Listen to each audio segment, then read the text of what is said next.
आज तुमने सिद्धार्थ के साथ किया वो मैंने देखा। मैंने क्या किया है? ये तुम अपने हृदय से पूछो। इस प्रकार तुम अपनी ही हानि कर रहे हो। सिद्धार्थ एक विभूति है, उसकी बराबरी तुम तो क्या, मैं भी, यहां तक कि गुरुवर्य भी नहीं कर सकते।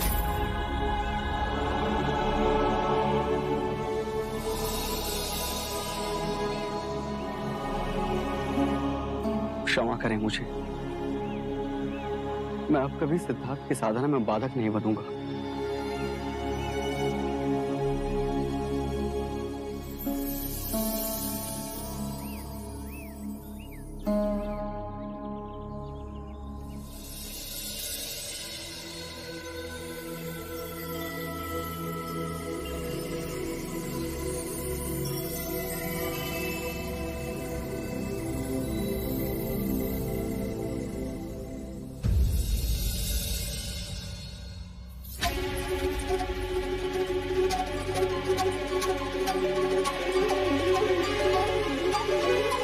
कल रात तुम कहां थे देव? आधी रात को लौटे। रंग भवन में था और आप दोनों एक साथ उपस्थित थे। अवश्य कोई उपदेश सुनाने आए होंगे। धन्य हो तुम देव। क्या मैं जान सकती हूँ कि महाराज के सामने इतनी उत्सुकता से सिद्धार्थ को लाने की बात करने का अर्थ क्या है? और वो भी अब, जब रास्ते का कांटा स्वयं दूर हो गया।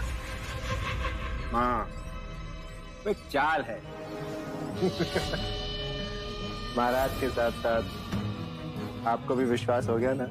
बना बनाया खेल बिगाड़ रहे हो देवदत्त। पिताजी, सबके समक्ष अपनी उपस्थिति अर्जित करनी थी बस। तो क्या तुम सिद्धार्थ को नहीं ढूंढोगे? मूर्ख हूं मैं। यदि समक्ष भी आ जाए ना तो भी अनदेखा कर दूंगा उसे। सच, महाराज को प्रसन्न करने के लिए स्वांग तो करना ही था। इस सिद्धार्थ के जाने से मैं कितना व्याकुल हूं।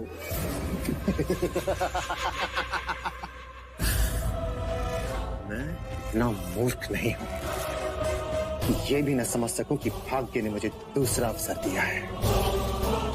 आज तक सिद्धार्थ से जो कुछ भी मैं हारा हूं, उसे वापस जीतने का ये सुनहरा अवसर मैं हाथ से नहीं जाने दे सकता। कभी नहीं।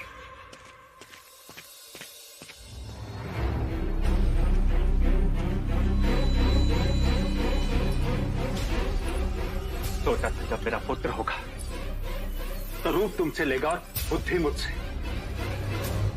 पर यहां तो उल्टा ही हो गया। कहना क्या चाहते हो तुम? संकट की घंटियां बज रही रानी मंगला। जब भी ये मूर्ख अपनी बुद्धि का प्रयोग करता है तो कोई ना कोई नई समस्या खड़ी कर देता है। क्यों कोस रहे हो मेरे पुत्र को? अपने भाग्य को कोस रहा हूं। एक हमारे पुत्र को देखो और एक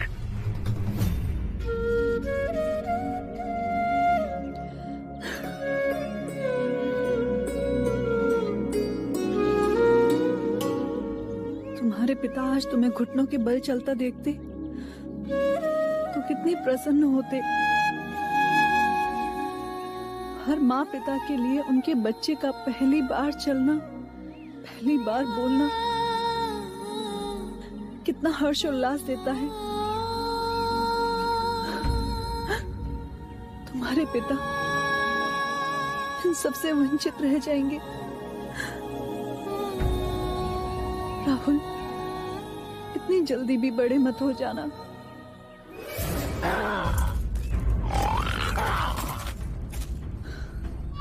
अरे अरे अरे अरे अरे हाँ, डर कैसे गया? कैसे डर गया? क्षत्रिय पुत्र हो तुम, तुम्हें तो मैं अपनी तरह बनाऊंगा।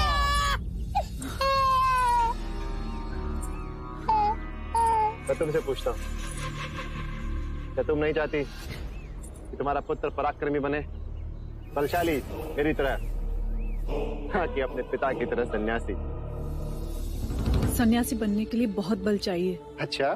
हाँ, ताल तो एक ही होता है, जहां बिना प्रज्ञा के भैंस आती है और अपने खुरों से पानी को मटमैला कर देती है, और उसी कीचड़ भरे ताल में एक कमल का फूल भी खिलता है, जो ऊपर उठकर इस विश्व में प्रज्ञा और सौंदर्य का प्रतीक बनता है।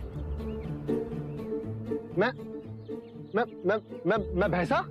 नहीं, अहंकारी। जो बात आपको समझ ना आए उसे करने से क्या लाभ?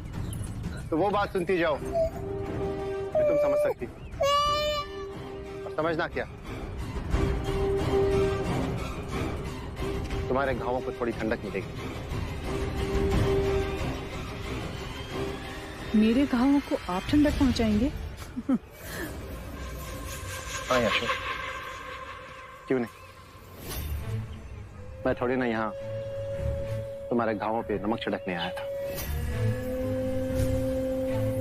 तुम्हारी पीड़ा मुझसे सही नहीं जाती, इसीलिए आनंद का एक संदेश देने आया था। मैं सिद्धार्थ को खोजने जा रहा हूं। वो नहीं आएंगे। नहीं आएंगे? अरे नहीं आएंगे तो अपनी बलशाली भुजा में उसे उठा के ले आऊंगा। सुन लिया? तुम्हारे काका क्या कह रहे हैं? वो तुम्हारे पिताजी को अपनी भुजाओं में। लगता है उल्लास के मारे तुम्हें कोई दौरा पड़ गया है। दौरा तो आपको पड़ गया है ज्येष्ठ। आप उनको अपनी भुजाओं में उठाकर ला सके, इतना ना तो आपके अंदर पुरुषार्थ है ना बल। पर उन्हें मिले तो मेरा एक संदेश अवश्य पहुंचा दीजिएगा। उनसे कहिएगा कि उनके आत्मिक मार्ग पर ना कभी यशोधरा बाधा बनेगी ना राहुल। जब तक उनकी शुद्ध आत्मा को उनके प्रश्नों का प्रति उत्तर नहीं मिल जाता, वो वापस ना लौटे।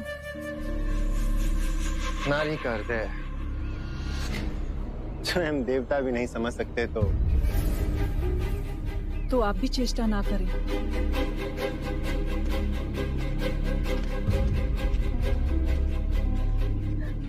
हे मेरे देव, मेरे स्वामी,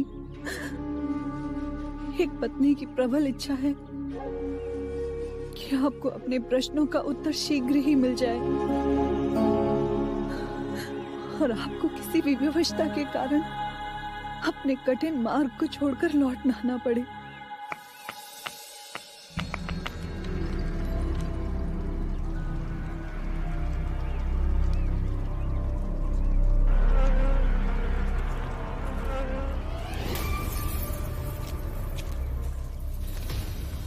फिर सिद्धार्थ का ध्यान भंग करने की चेष्टा कर रहे हो। भला करो तो भी बुरा ही बनता हूं। मैं तो सिद्धार्थ की सहायता कर रहा हूं। ऊपर देख, उस मधुमक्खी के छत्ते पर धूप गिर रही है, जिससे बेचैन होकर उसकी मधुमक्खियां इधर उधर घूम रही हैं। और कुछ मधुमक्खियां तो सिद्धार्थ पर भी बैठी हैं। अब अगर मधुमक्खियों ने उन्हें काट लिया तो क्या उनका ध्यान भंग नहीं होगा? अनुभव, इसलिए मैंने नीम की पत्तियां जलाई, जिसके धुएं से मैं उन्हें बचा सकूं। क्षमा करना मित्र, मुझे लगा तुम सिद्धार्थ से ईर्ष्यावश कोई नया खेल रच रहे हो। नहीं, अब मैं बदल गया हूं। आपने तो मेरी मन की आंखें ही खोल दी। गुरुवरी ने तो यह भी कहा है कि आप स्वयं ध्यान ना करो तो कोई बात नहीं, परंतु यदि आप दूसरों के ध्यान में सहायता करें तो आपको भी अपना लक्ष्य मिल ही जाएगा।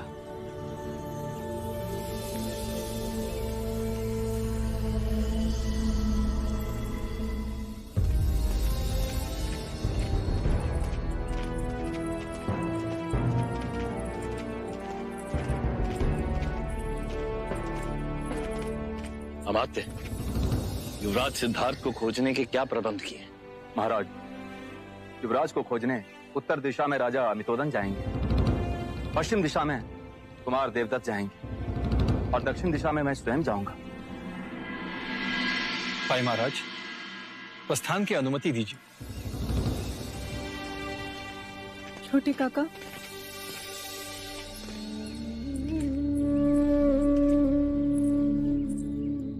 जब आप युवराज सिद्धार्थ को ढूंढने में सफल हो जाएं,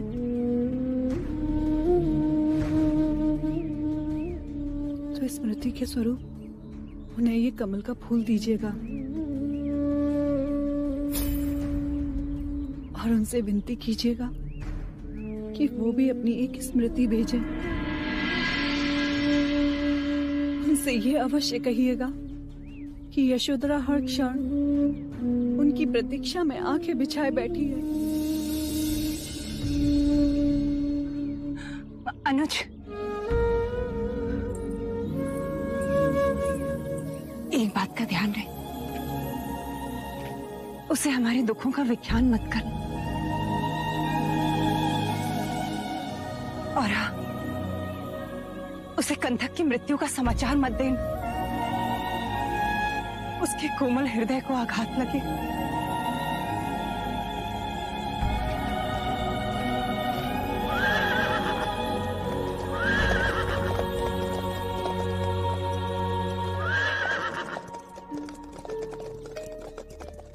हे ईश्वर,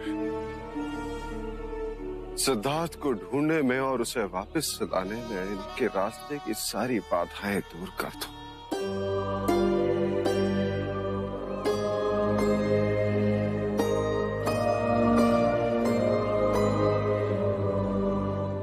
वो नीले आकाश में उड़ती हुई चील देख रहे हो? जी गुरुदेव।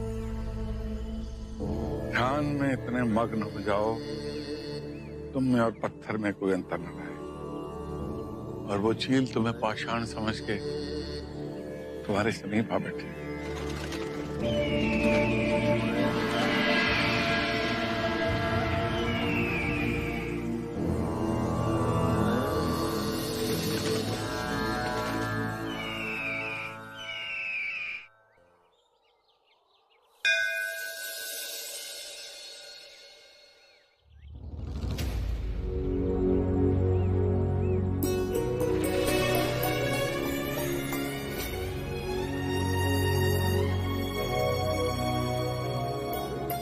मेरे सिद्धार्थ की रक्षा करना।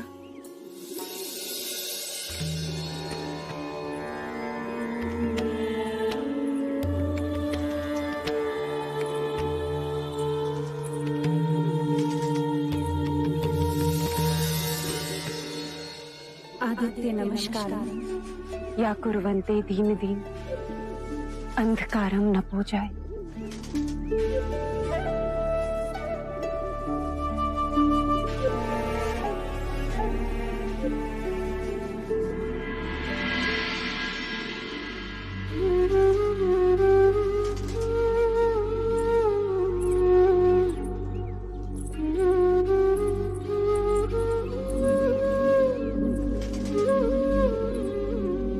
यशो, यहाँ एकांत में बैठे क्या सोच रही हो?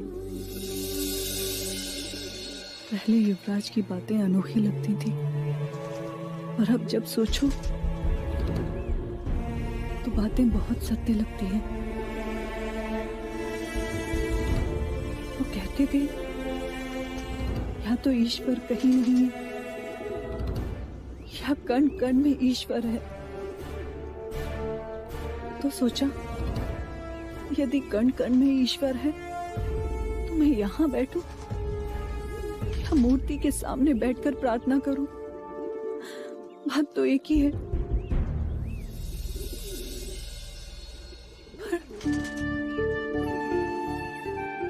भगवान के सामने प्रार्थना करके मैं मांगू भी तो क्या?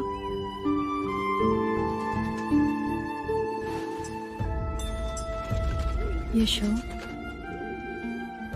अपने मन को इतना मत सता। एक अजीब सा द्वंद्व छिड़ा है मन और मस्तक के बीच। कैसा द्वंद्व यशो?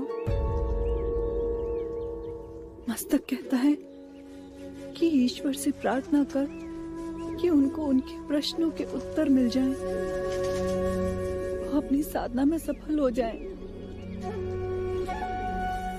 भले इस मार्ग पर चलते चलते वो तुझसे दूर क्यों ना निकल जाए। बावरे मन को कौन समझाए माँ। ये कहता है कि तू ईश्वर से मांग कि वो अभी इसी क्षण तेरे पास आ जाए।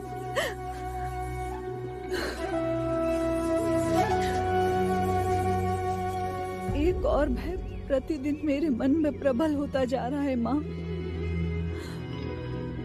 जैसे उनका लौटना असंभव लग रहा है। यशो,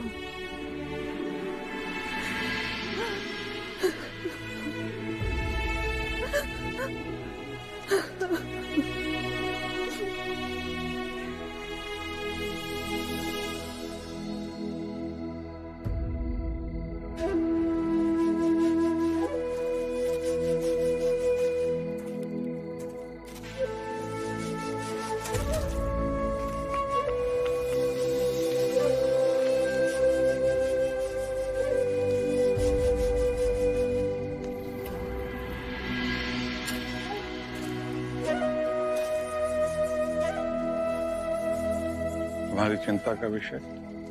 गुरुवर, सिद्धार्थ को ध्यान में बैठे पूरे 2 दिन हो गए हैं। न जल ग्रहण किया है न भोजन। ऐसे में यदि उन्हें कुछ हो गया तो? कुछ नहीं होगा। सिद्धार्थ ने श्वासों को साध लिया है। सिद्धार्थ ध्यान की उस ऊंचाई पर पहुंच गए हैं जहां शरीर के नित्य कर्म बहुत पीछे छूट जाते हैं।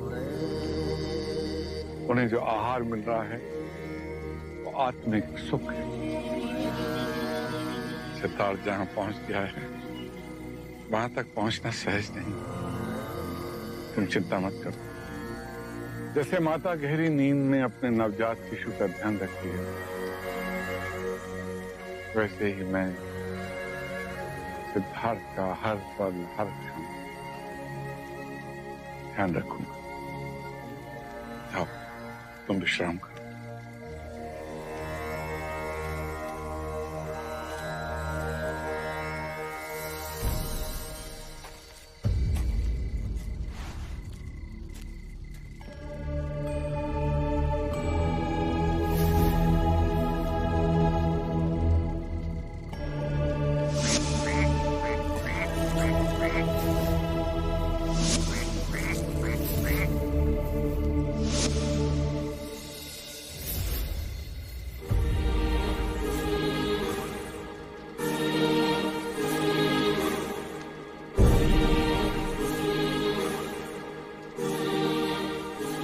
तुम्हारा ध्यान 2 दिन बाद टूटा है। मुझे समय का ज्ञान ही नहीं रहा उत्सुक। इस बार मुझे ऐसी अनुभूति हुई जैसे मैं एक पंख की तरह हल्का हो गया। कहीं दूर नीले गगन में उड़ान भर रहा हूं। पहले पक्षियों की तरह, फिर बादलों की तरह और ऊंचा उठा, और फिर धीरे धीरे शरीर का आभास जाता गया। ऐसा लगा जैसे मैं एक वृक्ष की तरह पृथ्वी से जुड़ा, पर दूर अनंत तक मेरी बाहें फैलती जा रही हैं।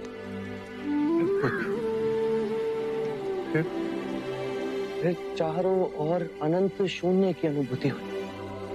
एक इतनी सघन शांति उजागर हुई जैसे एक झरना हो शांति का, जिसमें स्नान कर मेरा रोम रोम आनंदित हो। मुझे इसकी अनुभूति हुई। अब तुम में और मुझ में कोई अंतर नहीं रह गया सिद्धार्थ। नहीं गुरुदेव। इस ध्यान को साधने में मुझे 70 वर्ष लग गए, तुमने वही 2 माह में कर लिया। मैं धन्य हो गया। नहीं गुरुवर, आपकी और मेरी बराबरी असंभव। जब तक मैं ध्यान में था मेरा मन शांत था, जैसे ही मेरा ध्यान भंग हुआ, वही पीड़ा और व्याकुलता ने मुझे आ गया। इसी सारस की चित्तार मेरे सामने वो सारे दुख, पीड़ाएं, व्याकुलता सब सामने ला खड़े कर दी। गुरुदेव, मुझे इस पीड़ा और व्याकुलता से मुक्ति का मार्ग समझाइए।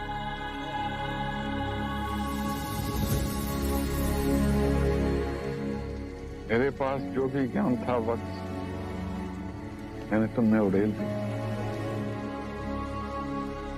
मेरा पात्र खाली, तुम्हें देने के लिए मेरे पास कुछ नहीं। मेरी आयु हो चली है, मेरी प्रबल इच्छा है मेरे पश्चात इस आश्रम की भागदौड़ तुम संभालो। गुरुदेव, मैं? हाँ सिद्धार्थ, ज्ञान में अब तुम मेरे बराबर हो गए हो। उसी ज्ञान से आने वाले दियों को प्रज्वलित करो।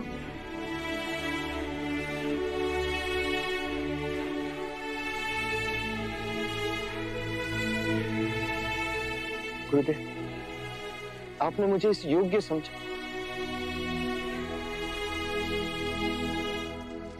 पर इस विषय में सोचने के लिए मुझे कुछ समय चाहिए। ठीक है, सोच लो। मुझे तुम्हारे उत्तर की प्रतीक्षा रहेगी। प्रणाम गुरुजी।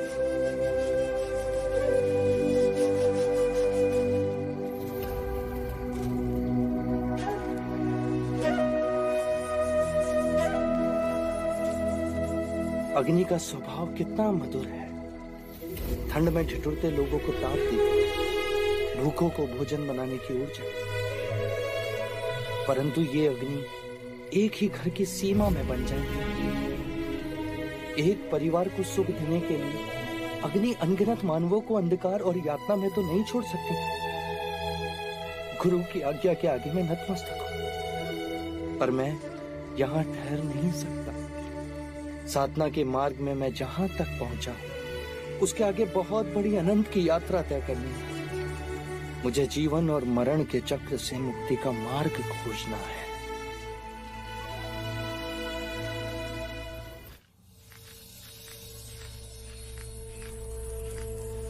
गुरुवर, सिद्धार्थ आश्रम में कहीं नहीं है।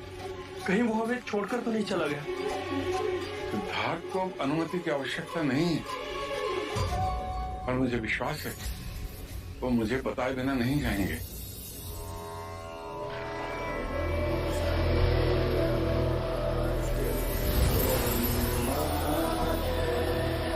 कहीं नहीं गया सिद्धार्थ। वो देखिए, पानी में श्वास रोकने का ध्यान करके आ रही है।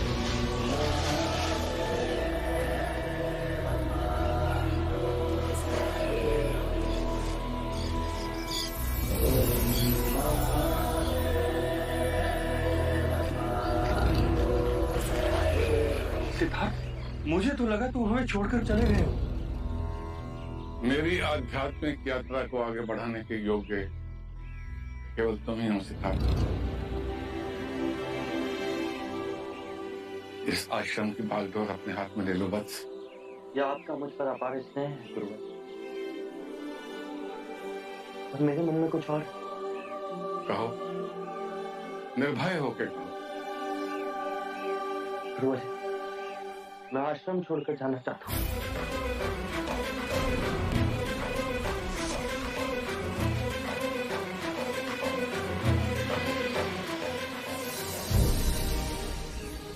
आप जैसा गुरु पाकर मैं धन्य हूँ। आपने एक बार भी नहीं पूछा कि मैं ऐसा क्यों कह रहा हूँ। ध्यान के साथ सोपान की विद्या और उसका अनुभव मुझे था, तो मैंने तुम्हें सौंप दिया। तुम्हारे जैसी उज्जवल आत्मा को और आगे जाना है। ध्यान समाधि के 8वें सोपान तक तुम्हें पहुंचना है, संभवतः उससे भी कहीं आगे। गुरुवर्य, अब आप ही मेरी दिशा निर्देश कीजिए कि ध्यान समाधि के 8वें सोपान का ज्ञान मुझे कौन दे सकता है। उसके लिए तुम्हें मगध जाना होगा। वहां आदरणीय मुनि उदाका रामापुत्ता तुम्हारे आगे के आध्यात्मिक मार्ग में सहायक बने। गुरुवर, यदि मैं अपना मार्ग खोजने में सफल रहा तो आपको आकर अवश्य बताऊंगा। मुझे इसकी प्रतीक्षा रहेगी।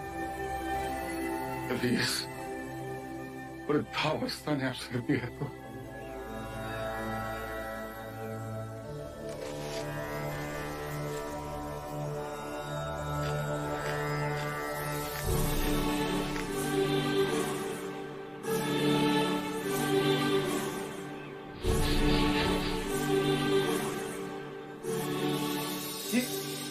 ये आप क्या कर रहे हैं गुरुवर? तुम भी उनके चरणों की धूल अपने माथे पे लगा दो। कदाचित ये अवसर कभी मिले ना मिले। वो देखो, युग पुरुष चला जा रहा है। युग युगांतर के पश्चात ऐसा युग पुरुष धरती पर अवतरित होता है और धरती पावन धन्य हो जाती है।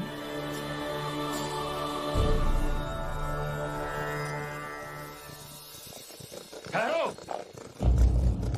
यह आश्रम है, यहाँ आदर से आया जाता है। तुम भूखे नंगों का मैं आदर करूंगा? हमारे गुरु कहाँ हैं? अल्लाह कलाम वहां है। उनसे मिलना हो तो विनय से उनके पास जाइए। हाँ।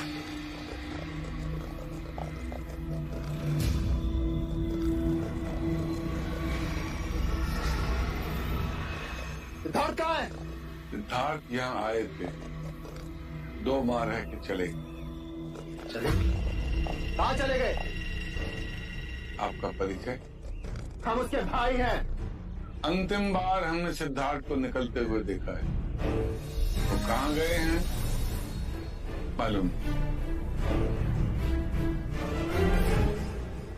पवन किस दिशा में बहती है क्या तुम जानते हो?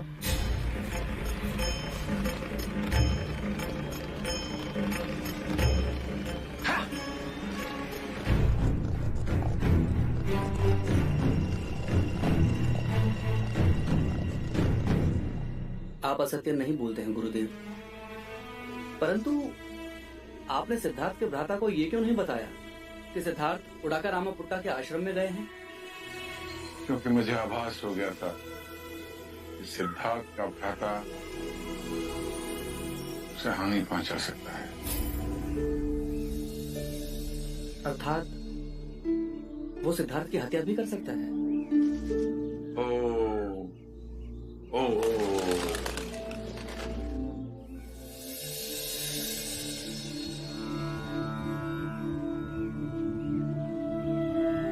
सुनिए भाई, ये मुनि उदाका रामापुट्टा के आश्रम का मार्ग कौन सा? मुनि उदाका रामापुट्टा जी, उनका आश्रम राजगृह से पूरब की ओर है। आप इसी राह से आगे बढ़िए। धन्यवाद।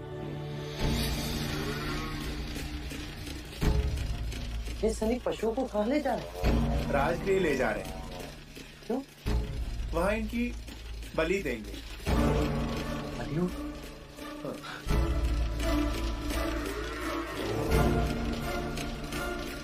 उठ चलिए। क्यों निर्दोष पशुओं पर अत्याचार कर रहे हैं आप? ऐसा बाबा, हमारा मार्ग छोड़ो। मैं अपने प्राण त्याग सकता हूँ, पर आपका मार्ग नहीं छोड़ सकता। पहले आप ये बताइए कि निर्दोष पशुओं को कहाँ लेके जा रहे हैं? इन सबको बलि के लिए ले जाया जा रहा है। आप इन निर्दोष पशुओं का वध करना चाहते हैं? ये आपका धर्म है। तो फिर इन पशुओं की बलि देने से पहले आपको एक नर बलि देनी होगी। ये मेरा धर्म। कौन देगा नर बलि? मैं दूंगा नर बलि। क्यों हमारे आड़े आ रहे हो? हमें हमारा काम करने दो। हमारे महाराज एक बहुत बड़ा यज्ञ करने के लिए जा रहे हैं और हमारी प्रथा है कि यज्ञ के बाद बलि दी जाए। किसने बनाई ऐसी प्रथा? उसने जिसके आगे आप सर झुकाकर नमन करते हो। वो मैं कुछ नहीं जानता। हमें तो सिर्फ अपने महाराज की आज्ञा का पालन करना है। मुझे अपने धर्म का पालन करने दीजिए। मैं इन पशुओं को ले जाने नहीं दूंगा। जाओ और जाकर कह दो अपने महाराज कि बलि के पशुओं को रोके एक सन्यासी खड़ा है राम। तुम हमारे महाराज को चुनौती दे रहे हो? नहीं, मैं मानव धर्म का पालन कर रहा हूँ।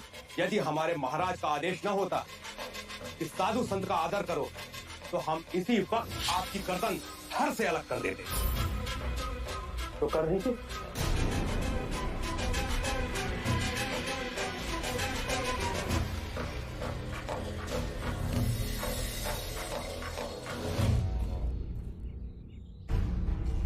महाराज, 101 पशुओं की बलि यहाँ चढ़ाई जाएगी, उत्तर में मंडप सजाया जाएगा और 1001 विधियां उधर होंगी। ध्यान रहे किसी प्रकार का विघ्न न पड़े। महाराज की जय हो। तुम तो बलि के पशुओं को इकट्ठा कर दे गए थे। जी महाराज, पर पता नहीं कहां से बीच में एक सन्यासी आ गया। सन्यासी? ये सूचना लेने आए हो? महाराज, वो बीच मार्ग रोके खड़ा है, कहता है कि मैं पशुओं की बलि न होने दूं। ये मगध नरेश बिंबिसार का राज्य है, क्या बड़े बड़े हमारे भय से थर्राते। वो किसी से नहीं डरता महाराज, मरने से भी नहीं। समझाया, डराया, धमकाया, पर उल्टा मुझे ही कहने लगा कि पहले मेरी बलि दो, उसके बाद पशुओं को ले जाओ। इतना हट? फिर तो उसे हमें अवश्य मिलना पड़ेगा। देखो कौन है जो मगध नरेश बिंबिसार के सामने अपना सर उठाने का साहस कर रहा है। महाराज, सर काट के ही ले आते हैं।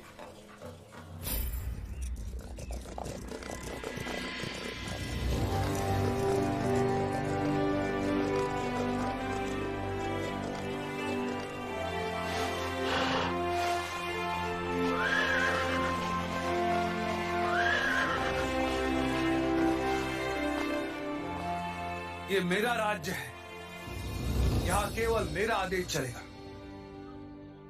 असंख्य राज्य बने, असंख्य राज्य बिगड़े, अंत ही जीवन का परम सत्य है। अब धर्म की शिक्षा तुम मुझे दोगे? धर्म के नाम पर यदि अधर्म होगा तो मैं उसका विरोध करूंगा। यदि सन्यासी नहीं होते तो अभी तुम्हारी बलि चढ़ा देता मैं।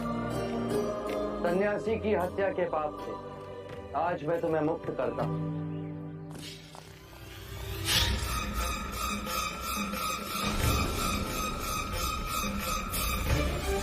महाराज बिंबिसार,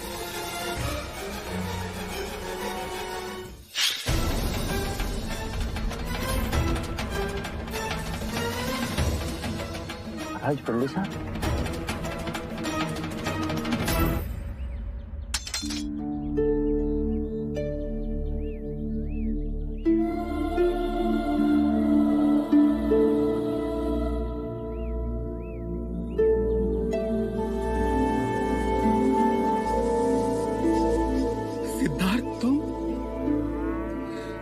सन्यासी? इतने बड़े पाप से तुमने मुझे आज बचा लिया। आपके हाथ मुझे मृत्यु भी स्वीकार, परंतु इस जीव की हत्या का पाप कहीं अधिक बड़ा होता है।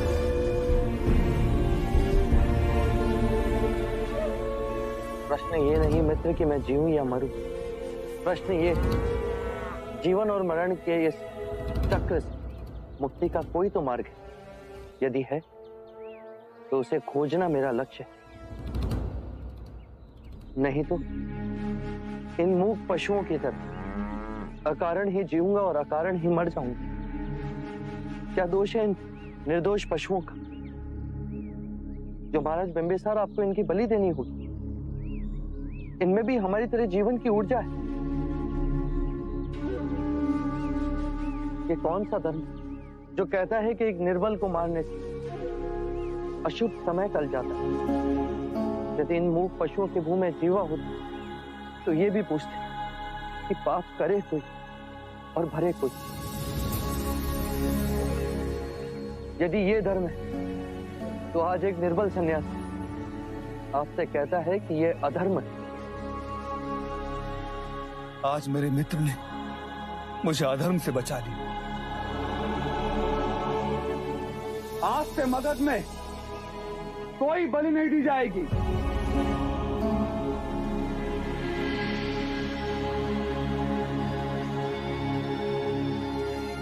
सिद्धार्थ, तुम्हें इस अवस्था में देख ना सकूंगा, इतना बल नहीं है मुझे। बिंबिसार गद्दों पे सोए और सिद्धार्थ क्या धूल मिट्टी में। नहीं सिद्धार्थ, मेरे साथ राजमहल में चल, वहां तुम्हारी साधना में कोई विघ्न नहीं आएगा। नहीं महाराज बिंबिसार, जिस तरह आज इस निर्दोष पशु को मैंने बचाया, उसी प्रकार असंख्य मनुष्य पशु जीवन के दुखों से जूझ रहे। सर्वम दुखम दुखम, इस पीड़ा इस दुख का अंत मैंने पा लिया तो मैं सारे जीवों को शांति के मार्ग पर ले जा सकूंगा। औरों के दुख दूर करने के लिए अपने सुखों की आहुति देने वाला मैंने आज तक नहीं देखा। तुम जैसी महान आत्मा ने मित्रता कर मुझ पर कृपा की है सिद्धार्थ, मुझ पर कृपा। अब मुझे जाने की अनुमति दीजिए। बिंबिसार इतना मूर्ख नहीं है सिद्धार्थ। जिस तरह खिलती धूप को मुट्ठी में बांधा नहीं जा सकता, उसी तरह तुम्हारे इस अलौकिक चित्त को मेरे जैसा निम्न व्यक्ति क्या रोक सकेगा।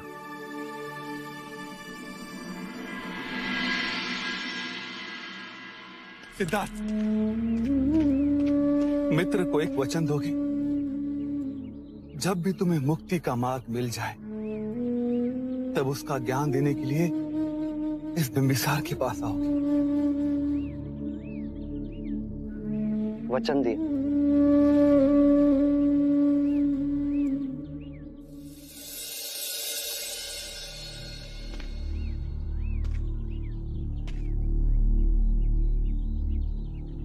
एक मित्र ये बात समझा सकता था, जिसने सब खो दिया उसी ने सब पा लिया, और जिसे ऐसा लगता है कि उसने सब पा लिया, उससे बड़ा निर्धन कोई नहीं।